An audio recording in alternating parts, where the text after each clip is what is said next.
Welcome to the Dear Brother Podcast, brothers. Let me tell you why I started this podcast. I started this podcast because I know there are men like me who need help like me. I have a long story to tell. I know you do too. I think men suffer a lot. I think we are quiet about our suffering. I think that we don't know who to go to when we suffer, or we don't have language for what the suffering feels like. It's not books I read. It's not philosophies I've heard. Then this podcast wouldn't be pure. It would just be a bunch of knowledge that I'm trying to spin your mind with.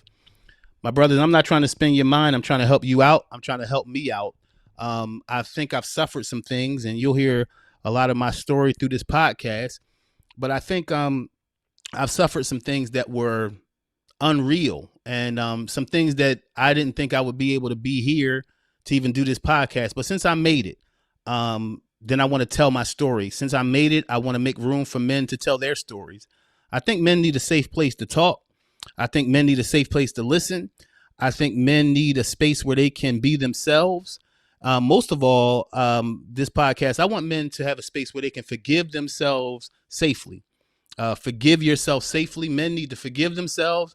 Men need to find themselves. And ultimately, we need to find a place in life where we can take our better self and touch the world around us. And that's why I started this podcast. This podcast is called Dear Brother. Each week, I'll be talking to you about different subjects that come to my mind, different subjects you might send in the chat, different subjects that I might get in the email. But I want to talk to men. I want to lift the heart of men. I want to lift the esteem of men. I want to see men recover. I want to see men make comebacks. I don't want men to be stuck where they are because they think that's it. I've been stuck and I thought that was it. But I think I made it back to be a blessing to other men. That's why you make it back. You don't make it back to brag. You don't make it back from where you came from to tell everybody I made it back or how big I am or strong I am. And in fact, the only reason I made it back was because of vulnerability.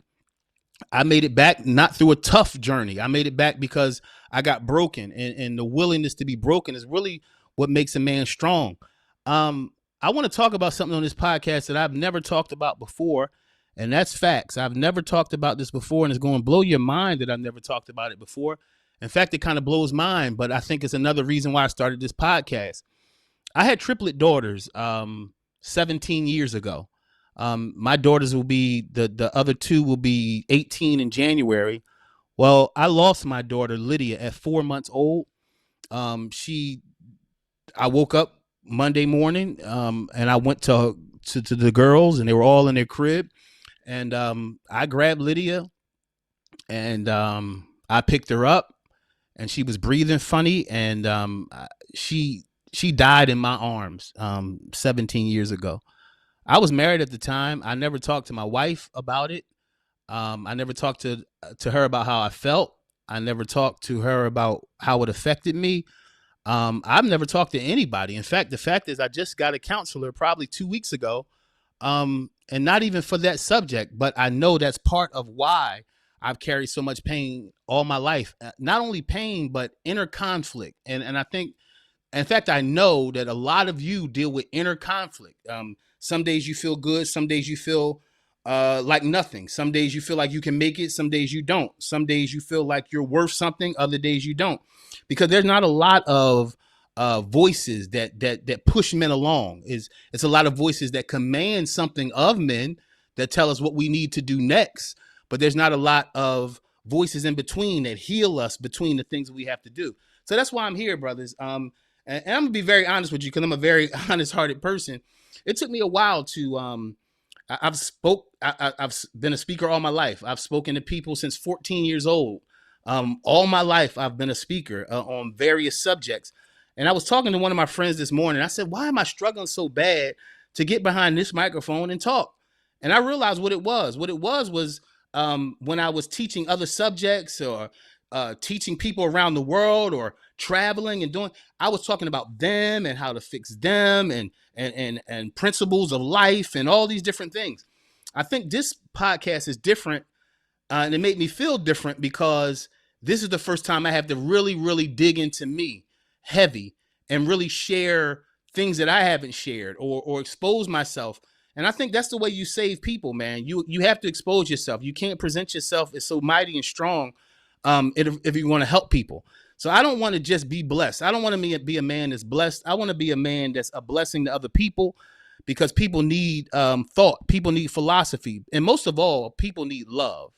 People need love. People need principle. They need somebody to walk them through, take them by the hand. I know some of you probably experienced it before. Somebody pushed you through or pointed you in the right direction. As a man, sometimes what you really need, and you might not admit it, but it's the truth, is a lot of times you wish someone would take you by the hand and take you through some things and walk you through some things. You've done a lot on your own, brother. You have stood your ground. You have cried in corners. You've straightened your back and done some things you had to do, hurt and all. But just because we survived doesn't mean we're supposed to live that way.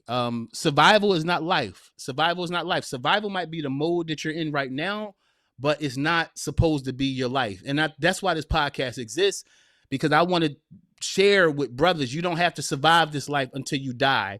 And you don't have to walk around acting like nothing is wrong with you, because the fact is, if you act like nothing is wrong with you, you will expose what's wrong with you at some point. And some of us have been through that. Some brothers don't admit what's wrong until they're behind prison bars, or they don't admit what's wrong until after they hit their spouse or spanked their kid too hard, or lost their job, or just crashed out somewhere. That's what most men. I know I did. I crashed out. I was homeless. 2 years ago, 2022. I'm living in a borrowed car in the parking lot of a cancer center where my mom got treatment. I lost everything I had. I thought I was at the pinnacle of life, and I lost everything I had. So I got a story to tell, brothers, but I want to hit something specific today. I want to talk about my loss of my daughter. And in fact, I lost my mother, my daughter, and my father in 5 years, and eulogized all of them. Now, I don't say that for applause. What I realize now is that I was really broken. I was hurt, and I manned up. And I want to share this with you, bruh. The worst thing you can do sometimes is man up. I know in my situation, the worst thing I ever did was man up, because when I found my daughter dead, I wasn't thinking about me. I was thinking about my wife. I was thinking about, how does she handle this? Is she going to be able to? Those triplets were a miracle. The doctor told me, you will never take all these babies home. Either your wife or your baby's gonna die. I was 24 years old, man. I was a kid, but here I am standing alone with these 10 doctors from this prestigious hospital, and they're like, look, man, you can go against us if you want, but we've seen stuff like this for years.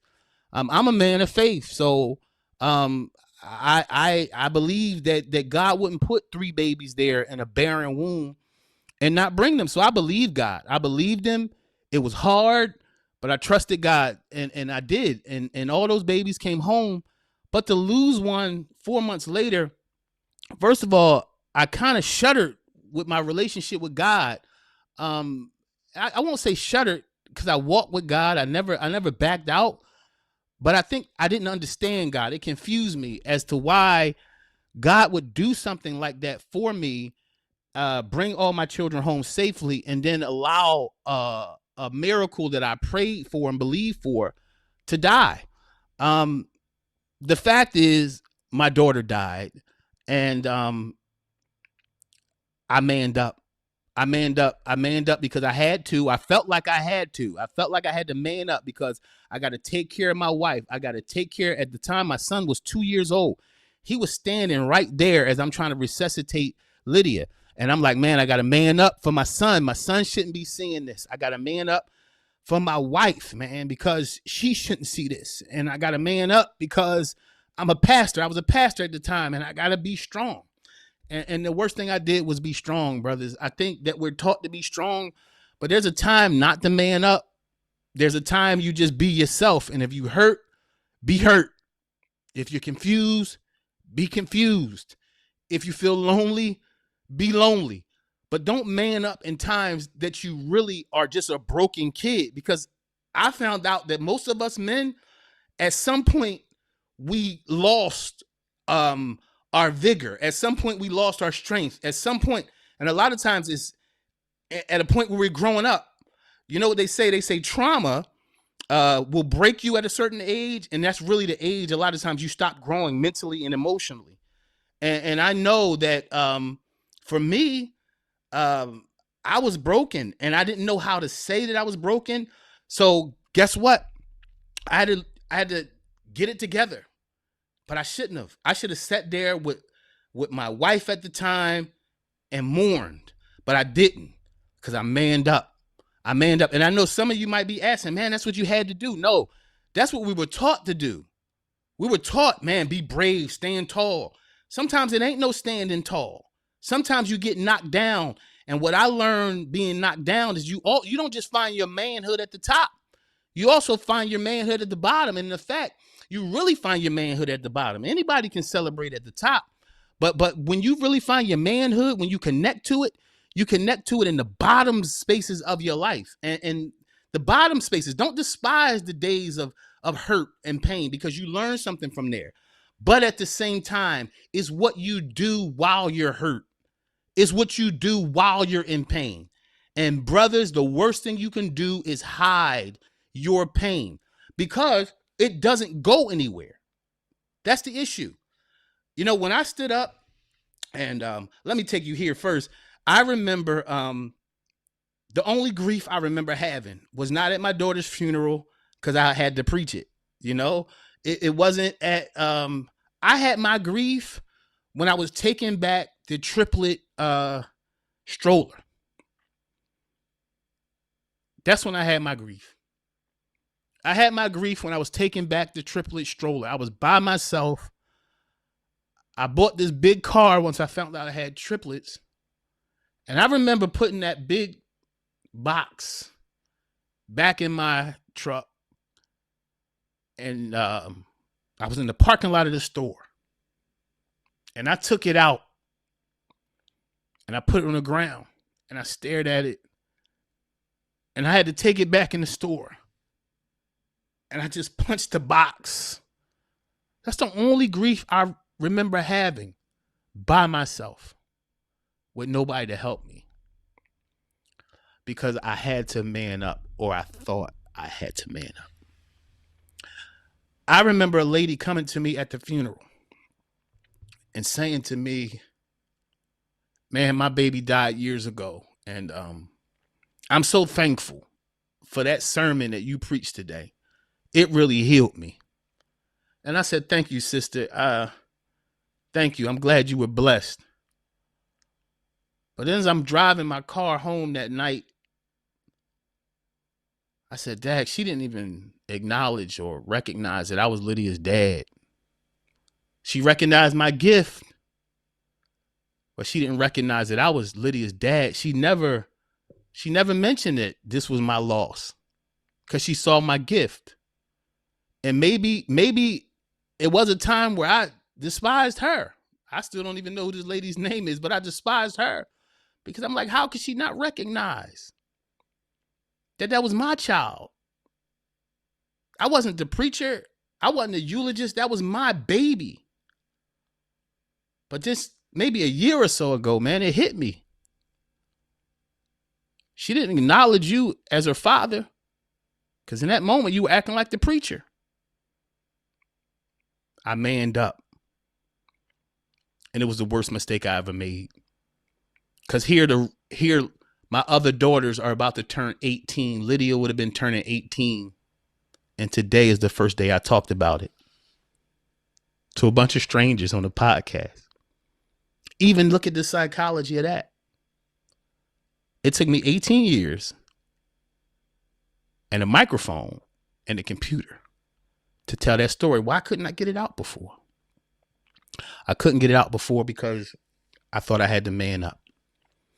Manning up is not falling. Manning up is being there for the people around you. But manning up is also being there for yourself. It's important, brothers, that you don't fold your tent on yourself. It's not being less of a man to be vulnerable. Vulnerability is your strength. It is not weakness. It is your ability to say, this is where I'm at.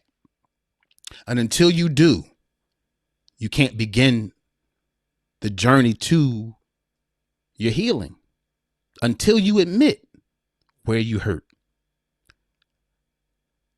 Dear brother, admit when you hurt. That's where healing begins. Hey, I'll be back next week to share more with you. I'm so glad that you joined me today. I hope that you got something out of the quick version of my story. But if you're going to man up for yourself. Manning up for everyone else will just leave you alone in the dark, hoping for help that may never come. I appreciate you. Dear brother, I love you. Be yourself. Be vulnerable. Be safe. Until next time, I'll talk to you soon. I love you, brother. Christian.